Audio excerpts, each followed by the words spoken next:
Mike Tyson, the Peekaboo. Tyson was one of the most feared fighters in history, a two-time heavyweight champion who held 6 belts over his reign. Standing across from giants at just 5 feet 10 inches, Tyson rewrote the heavyweight playbook with a style no one could solve, the Peekaboo. It starts with the head movement.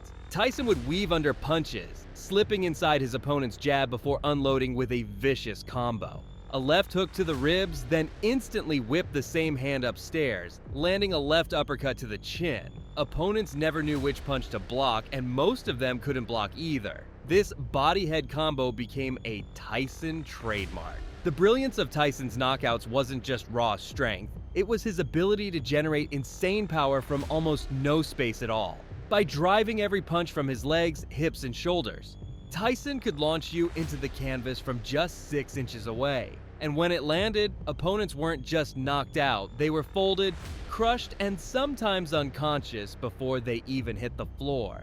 Psychologically, he broke fighters before the first punch. That low crouch, swaying side to side, and the coiled aggression was enough to make men panic. And once the first combination landed, the fight was already over. His prime years became a highlight reel of lightning-fast destruction. Trevor Berbick collapsed 3 times from a single sequence. Even Michael Spinks, an undefeated champion, was flattened in 91 seconds. Every Tyson knockout looked like a human car crash caught in slow motion. The Peekaboo required insane conditioning, constant head movement, relentless pressure, and instant explosive bursts at any second. Many have tried to copy it, but nobody has ever mastered the balance of defense and pure violence like Tyson. And while Tyson turned defense into a weapon, the next fighter took offense to another level, literally launching himself off the ground to end fights in spectacular fashion. Floyd Patterson, the Gazelle Punch. At just 21 years old, Patterson became the youngest heavyweight champion in history, and he did it with a punch that looked like it didn't even belong in boxing, the Gazelle Punch. Imagine a heavyweight literally leaping through the air, launching himself forward with a left hook. Patterson would spring off the canvas like a gazelle, covering distance in a blink and crashing his entire body weight through the strike. Opponents never expected it because in boxing, you're taught to stay grounded. Patterson broke that rule and made history doing it. The move was born out of necessity. Patterson was usually the smaller man in the ring, so he created a way to weaponize his athleticism against bigger and stronger heavyweights. By leaping forward, he closed distance in a split second and delivered knockout power that came not just from his hips, but from the momentum of his entire body weight. The most famous showcase came in 1956 against Archie Moore. Patterson timed it perfectly, launched forward, and landed a left hook that flattened Moore and sealed his coronation as heavyweight king. But the Gazelle Punch wasn't just about raw power, it was a razor's edge technique. Mistime it, and Patterson would be left completely exposed, off balance, and wide open to counters. Pull it off, and it was lights out for any opponent. That blend of risk and reward made it one of boxing's most spectacular weapons, and only few men in history have been able to replicate it, because it demands a unique mix of speed, timing, and pure fearlessness. But while Patterson soared through the air, the next fighter dragged his punches from the ground up, swinging them like a machete through the guard of his opponents. Kid Gavilan, the Bolo Punch. While Patterson was leaping through the air, Kid Gavilan was doing the opposite, dragging his punches from the ground up and turning them into something nobody had ever seen before. The Bolo Punch. Gavilan would drop his right hand solo, sometimes all the way to his waist, and then whip it upward in a wide arc, swinging them like a machete through the guard of his opponents. By the time opponents recognized the motion, it was already crashing into their chin. The Bolo slips through guards at impossible angles, cutting through defenses the way sugarcane workers cut stalks back in Gavilan's Cuban homeland. The very inspiration for the move. On paper, it looked reckless. Trainers told fighters never to drop their hands, never to throw wide looping shots. Gavilan broke every rule and turned it into a masterpiece. Because behind the flair was pure science. He used his shoulder, back, and core to put his entire body into that rising uppercut, generating concussive force from an angle nobody was trained to defend. The Bolo Punch became famous in his duels with Sugar Ray Robinson.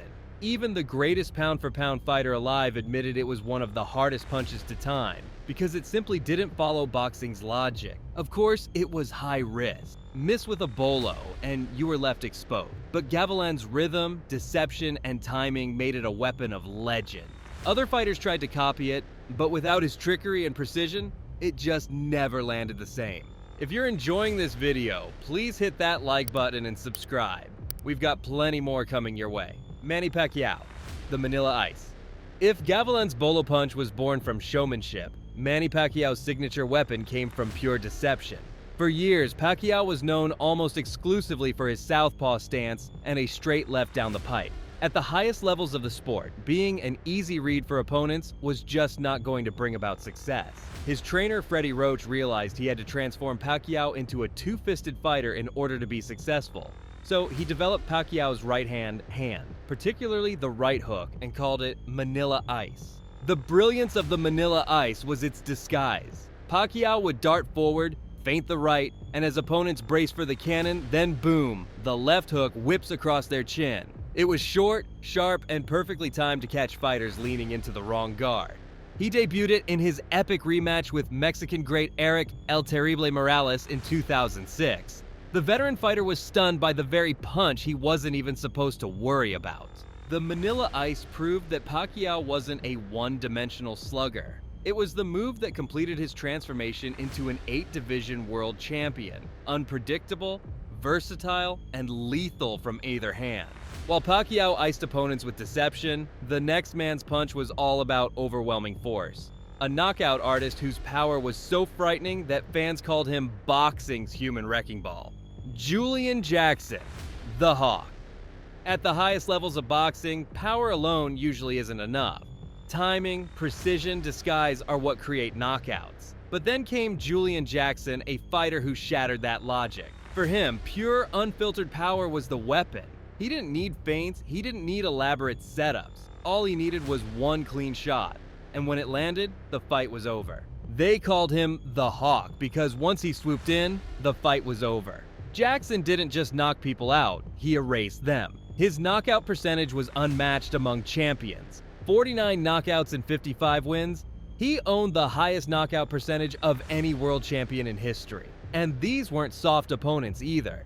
He was icing elite fighters, world champions, men who'd never even been dropped before. The secret was in his mechanics. Jackson generated shocking force from minimal movement. Short hooks, crisp crosses, and lightning counters that traveled just inches but hit like they were fired from a cannon. His left hook was particularly devastating, and his right hand was just as lethal. The classic example came in 1990 against Terry Norris. Jackson was losing, outboxed, and clearly behind until one short compact left hook detonated and Norris collapsed unconscious. A fight Jackson was losing instantly became a highlight reel knockout. That was Jackson's magic, the ability to end a fight at any moment, from any angle, with either hand. Opponents fought him cautiously, terrified of making a single mistake, which only made them easier prey. With Jackson, you could dominate every round and still wake up staring at the lights from one mistake. His power was the ultimate equalizer, forcing opponents into survival mode before the first bell even rang. But while Jackson ended fights with sudden explosions, the next man brought a hurricane of punches that overwhelmed giants and rewrote the rules of combination power. Jack Dempsey, the Dempsey Roll. Most heavyweights relied on single power shots, one big right hand and one knockout hook. But Jack Dempsey came with a storm, and his weapon was called the Dempsey Roll, a continuous barrage of hooks fired in rhythm, crashing from every direction. Dempsey's signature was his movement. He'd bob and weave in a tight figure-8 pattern, slipping under punches and springing up with left and right hooks in rapid succession. Each swing wasn't just an arm punch. He drove his entire body weight through his legs and hips, chaining momentum from one strike to the next. By the time an opponent tried to block the first hook, the second was already crashing in, and the third was on its way. The technique reached its peak in 1919 against Jess Willard. Dempsey, undersized by 60 pounds, turned into a hurricane of violence. He dropped Willard 7 times in the first round alone, overwhelming the giant with wave after wave of hooks that seemed to come from impossible angles. What made the Dempsey Roll so deadly wasn't just the punches, it was the unpredictability. Fighters were trained to defend against straight-line combinations. Dempsey came at them from angles and motion patterns that didn't fit into boxing's logic. It was chaos, weaponized. The move demanded incredible conditioning and perfect timing. One misstep or one mistimed weave, and Dempsey would be off balance and vulnerable. But when executed perfectly, it turned smaller men into giants. But if Dempsey's role was about constant volume, the next man's knockout came from ruthless efficiency and delivered with stone hands that needed no wasted motion at all. Gerald McClellan, the G-Man. Gerald McClellan was a wild hurricane, sudden, violent, and impossible to contain. Nicknamed the G-Man, he had the kind of knockout power that didn't just stop opponents, it broke them down from the inside out. McClellan's weapon wasn't just one single punch, it was the relentless combination of hooks and uppercuts, delivered with frightening speed and accuracy. He'd walk opponents down, cut off the ring, and then unleash bursts of power shots that looked more like a machine gun than a pair of boxing gloves. The most feared strike in his arsenal was a crushing left hook to the body. He dropped hardened veterans with it, men who had never been hurt downstairs until they met McClellan. But he wasn't just a body puncher. His right hand carried the kind of knockout-out power that could flip a fight in a heartbeat. The proof came in 1993 against fellow knockout king Julian Jackson. Two of the hardest punchers in history collided, but it was McClellan who landed first. A single combination in the 5th round immediately Jackson to the canvas. He bounced back in no time, but before Jackson could fully recover, a second combination ended the fight instantly and announced him as boxing's newest terror. What set McClellan apart was his ability to blend speed with destruction. One punch hurts you, the second finishes you, and the third was already landing before you hit the canvas. Opponents often looked defeated before the referee even waved it off. But behind that raw power was a tragic story. McClellan's career and life as he knew it was cut short in 1995 after suffering severe brain damage in a brutal fight with Nigel Benn. A man who destroyed others with his fists was, in the end, destroyed by the very sport he ruled. If McClellan embodied raw aggression, the next legend was the exact opposite. A cold, calculated technician whose fists weren't just fast, they were carved from stone. Rocky Marciano, the Suzy Q. Some punches earned nicknames, but Rocky Marciano's right hand earned fear. They called it the Suzy Q. An overhand right so destructive it ended 43 of his 49 wins by knockout. Marciano wasn't the biggest heavyweight. At just 5 feet 10 inches with short arms, he was often giving up size and reach. But what he lacked in dimensions, he made up for with sheer brutality. His Suzy Q was a looping overhand right, thrown with such commitment that when it landed, opponents didn't just fall, they collapsed. The secret was Marciano's ferocity. He threw the punch with every ounce of his body, digging his feet into the canvas, twisting through his hips and shoulders, and unleashing a wrecking ball aimed at his opponent's chin. It wasn't pretty, but it worked. Harder than anyone else in his era, Marciano turned raw mechanics into an unstoppable force. The most famous showcase came in 1952, when Marciano flattened Jersey Joe Walcott to claim the heavyweight title. Walcott had been winning, outboxing him, until one perfectly timed Suzy Q detonated. Walcott froze in place, then crumbled like a statue toppling. Just like that, Marciano's legend was born. What made the Suzy Q terrifying wasn't just its power, but its inevitability. Marciano never stopped coming forward. Opponents could dodge it for rounds, but eventually, fatigue set in, his pressure mounted, and when that overhand right finally found its target, it was lights out. Marciano retired undefeated at 49 wins and 0 losses, and his Suzy Q became the single most feared punch of the 1950s. And if Marciano's Suzy Q was about inevitability, the next legend was a man whose fists were carved from stone, and whose opponents swore every punch felt like a sledgehammer to the ribs. Roberto Duran, Manos de Piedra.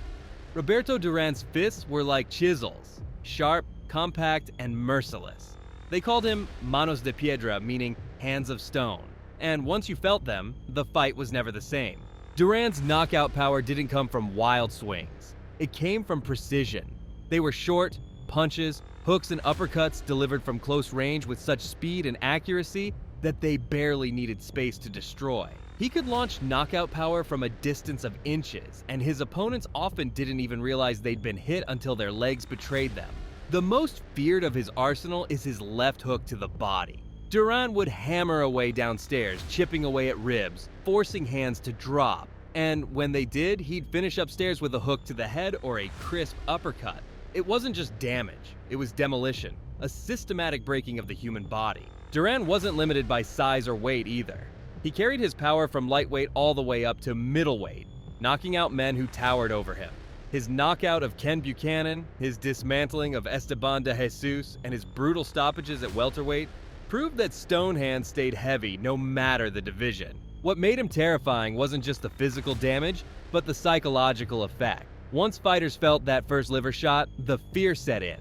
They fought more defensively, more hesitant, and against Duran, hesitation was death. Duran's Manos de Piedra turned the sweet science into a war zone. And if his stone fists carved opponents apart, the next legend used his reach and timing like a cobra, striking one of the deadliest right hands boxing has ever seen. Muhammad Ali, the Phantom Punch. Some knockouts live forever because of their brutality, while others live forever because of their mystery.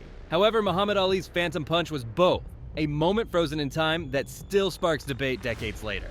It happened in 1965 in Ali's rematch with Sonny Liston. The first round had barely started when Ali flicked a short, snapping right hand.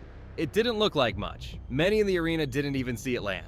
But Liston collapsed, sprawled across the canvas, unable to continue, and the fight was over in seconds. Crowds booed, photographers missed the shot, and whispers spread instantly. Was the fight fixed? Did Liston take a dive? Or had Ali really landed one of the fastest, most precise knockout punches ever thrown? Here's what made the Phantom Punch so devastating. Ali's hand speed for a heavyweight was unreal. The shot wasn't a big looping right, it was a dense, whip-like snap, involving his shoulder and wrist snapping at the moment of impact, generating a shocking force over just a few inches. Ali had landed similar short punches before, like the right hand that destroyed Cleveland Williams. Against Liston, that same technique may have connected at the perfect moment, catching him as he lunged forward, doubling the impact. Whether you believe it was a fix or a flawless punch, the Phantom Punch became legend. It showed that Ali's power wasn't about brute force. It was about precision, speed, and timing that bordered on the supernatural. From Wilder's nuclear right to Mayweather's surgical hook, these knockout moves aren't just technique, they're legacies. Which one's your favorite? Drop it in the comments. And don't forget to hit that like button and subscribe. I'll catch you in the next one.